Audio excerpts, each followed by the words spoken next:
जम्मू कश्मीर से है। उधमपुर के बसंतगढ़ में आतंकियों की तलाश में सर्च ऑपरेशन शुरू किया गया है। कल रात आतंकियों के साथ खनेड़ इलाके में मुठभेड़ हुई थी। मुठभेड़ के बाद आतंकी बसंतगढ़ के जंगलों में भाग गए थे और खबर है कि 3 से 4 पाकिस्तानी आतंकियों का एक ग्रुप है जिनके साथ एनकाउंटर हुआ था। अब उनकी तलाश की जा रही है। सूत्रों के हवाले से जानकारी यह है कि वही आतंकी हैं जो 6 अगस्त को हुई फायरिंग में शामिल थे और उसके बाद वहां से भाग गए थे। अब बसंतगढ़ के जंगलों में इन्होंने डेरा डाला हुआ है, वहां छिपे हुए हैं और इनकी तलाश की जा रही है। आपको बता दें कि मुठभेड़ के बाद ये आतंकी जो है वो घने जंगलों में भाग गए थे और जो सूत्र बता रहे हैं उसके मुताबिक ये 3 से 4 जो पाकिस्तानी आतंकी है ये वही ग्रुप है जो 6 अगस्त को हुई फायरिंग में भी शामिल था और उसके बाद मौके से फरार हो गया था। और अब इन्होंने घाटी में अलग अलग जगहों पर इस तरीके की फायरिंग को अंजाम दिया है। उनसे सुरक्षा बलों की मुठभेड़ भी हुई, लेकिन उसके बाद वो घने जंगलों में जाकर छिप गए। काफी ऊंचाई वाला ये इलाका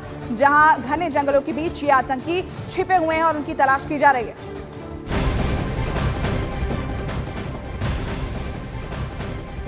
इधर इस बीच अनंतनाग के कोकरनाग में सुरक्षा बल का ऑपरेशन अभी भी जारी है। आतंकियों के साथ मुठभेड़ में 2 जवान शहीद हो गए थे, जिसके बाद सुरक्षा बल की तरफ से सर्च ऑपरेशन चलाया गया। जम्मू कश्मीर के डीजीपी आर स्वैन ने कहा कि इलाके में छिपे आतंकियों को जल्द ही ढेर किया जाएगा। बड़ी जानकारी अनंतनाग के कोकरनाग से, जहां पर आतंकियों की तलाश की जा रही है। आपको बता दें कि यहां आतंकियों के साथ सुरक्षा बलों की मुठभेड़ हुई थी जिसमें हमारे 2 जवान शहीद हुए थे। नागरिकों को भी यहां पर गोली लगी थी, लेकिन इस घटना के बाद वहां पर आतंकियों की तलाश की जा रही है। और आपको बता दें कि जम्मू कश्मीर के डीजीपी आर स्वैन ने यह दावा किया है कि इलाके में जो आतंकी छिपे हैं उन्हें जल्द ही ढूंढा जाएगा और उन्हें ढेर किया जाएगा।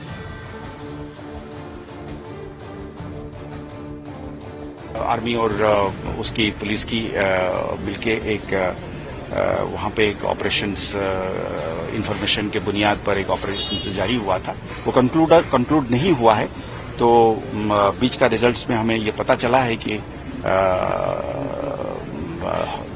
2 जवानों का शहादत हुई है और पर अभी भी जो है वो ऑपरेशन अनफोल्ड कर रहा है।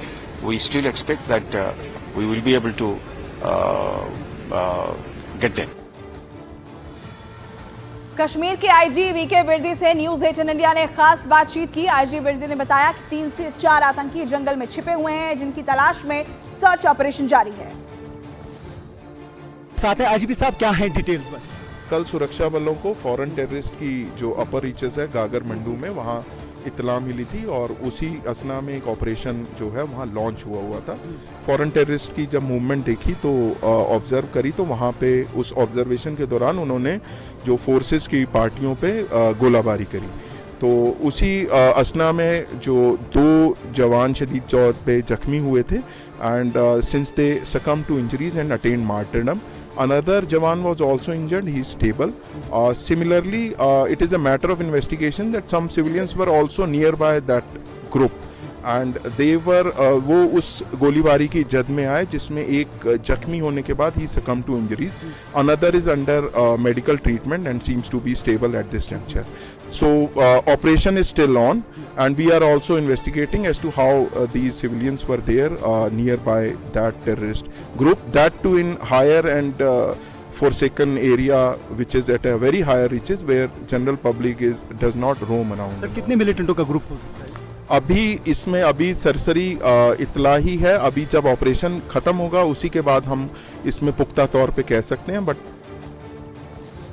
और देखिए, सूत्रों के हवाले से जानकारी ये है कि अनंतनाग में हुई मुठभेड़ में शामिल आतंकी डोडा के रास्ते पहुंचे थे और यही नहीं, किश्तवाड़ में जो मुठभेड़ हुई थी वहां भी आतंकी डोडा के रास्ते ही गए थे। दोनों जगह हमला करने वाले आतंकी एक ही ग्रुप से थे जो पाकिस्तान के आतंकी संगठन जैश-ए-मोहम्मद के इशारे पर काम कर रहे थे। ये वही आतंकी हैं जिन्होंने कुछ दिन पहले भी इस तरह की घटना को अंजाम दिया था और ये लगातार जंगलों का सहारा ले रहे हैं, जंगलों में छिपे हुए हैं और वो रूट भी हम आपको दिखा रहे हैं। दरअसल ये आतंकी संगठन जैश-ए-मोहम्मद के इशारे पर काम कर रहे थे, ये भी जानकारी सामने आई है।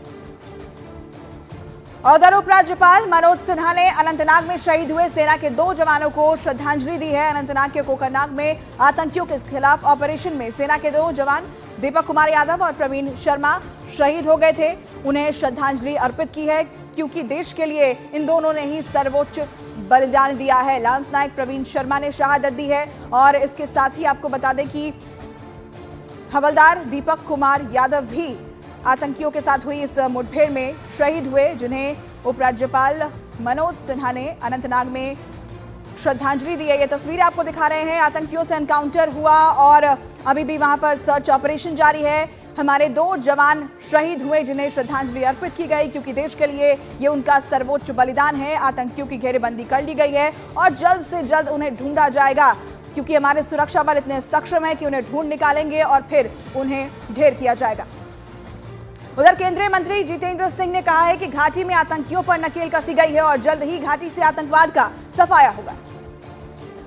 घाटी पर जो दबाव पड़ा उसके चलते आतंकियों ने अपना शायद फोकस इस तरफ शिफ्ट करने का प्रयास किया, लेकिन अब सुरक्षा बलों ने भी अपनी रणनीति बदली है। उसका सार्वजनिक तौर पर तो उसकी व्याख्या नहीं होती, लेकिन मुझे लगता है कि अगले कुछ एक सप्ताह में इस पर भी नियंत्रण पा लिया जाएगा। ये लगभग आतंक का आखिरी अध्याय है, लास्ट चैप्टर और last phase of militancy in Jammu and Kashmir. And ये मिलिटेंट्स ऑन द रन है और भागते दौड़ते ये सॉफ्ट टारगेट्स को अपना निशाना बनाते हैं।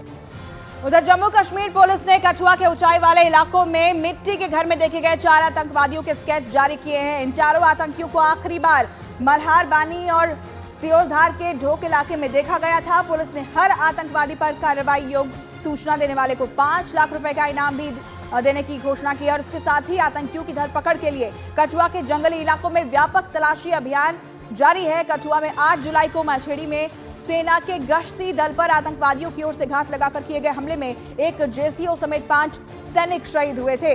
अब इन आतंकियों के स्केच जारी किए गए हैं और इन पर इनाम भी रखा गया है। 5 लाख रुपए का इनाम जम्मू कश्मीर पुलिस ने हर आतंकी पर रखा है। 8 जुलाई को कठुआ में हमला किया गया था, जिसमें एक जेसीओ समेत 5 जवान हमारे शहीद हुए थे।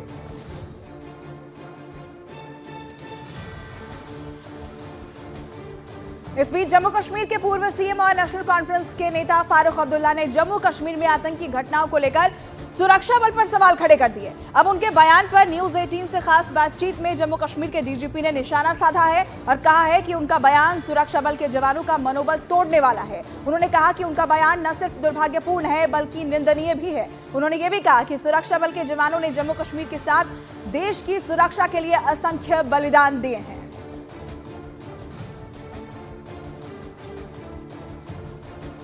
Actually, at a loss of words to be able to respond to. You see, let's be very plain and honest that the security forces, the army, the paramilitary and the police, they have lost as many as 7,000 lives, and they continue to lose. So they are in the forefront and they are one of the most finest patriotic sections of the community and the Indian nation state. That is all that I can say. अब हम आपको सुनाते हैं कि फारूक अब्दुल्ला ने किस तरह सुरक्षा बल पर सवाल उठाते हुए जम्मू कश्मीर में आतंक के लिए सेना और सुरक्षा बल को ही जिम्मेदार ठहरा दिया था। इतना ही नहीं, उन्होंने अपने बयान पर माफी मांगने से भी इनकार किया और कहा कि उनके बयान को तोड़ मरोड़ कर पेश किया जाएगा।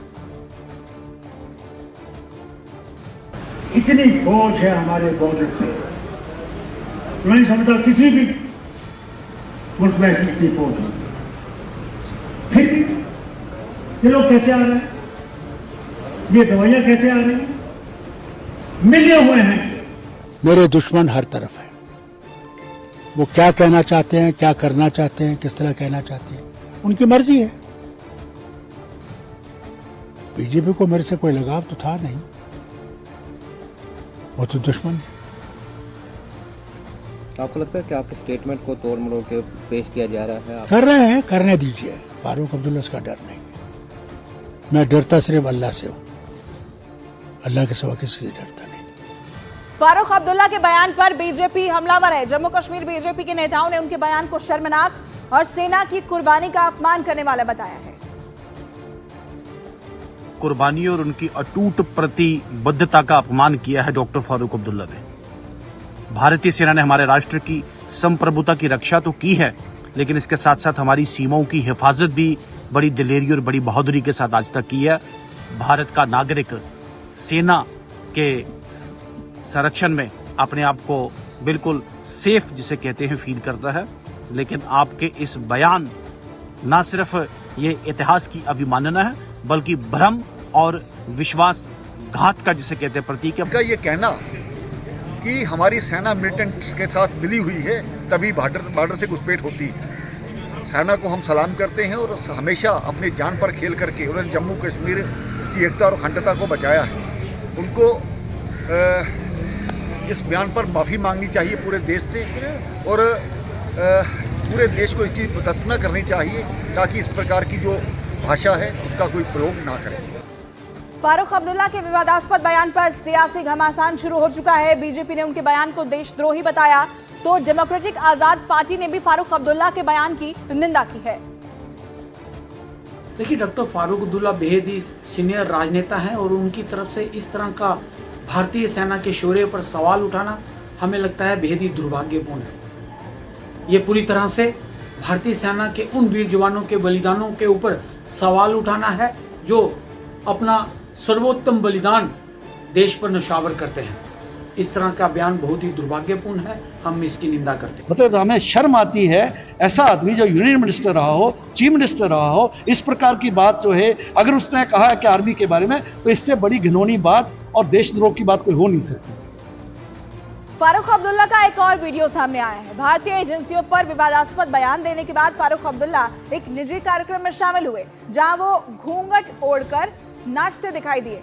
ये तस्वीर भी सामने आई है। फारूक अब्दुल्ला ने एक तरफ एक वीडियो में सेना पर सवाल उठाए हैं, दूसरी तरफ उनकी ये भी तस्वीर सामने आई जहां पर वो एक समारोह में शिरकत कर रहे थे, निजी कार्यक्रम में शामिल हुए थे। घूंघट ओढ़कर यहाँ डांस करते, नाचते गाते दिखाई दिए हैं। जम्मू कश्मीर के किश्तवाड़ की ये तस्वीर बताई जा रही है।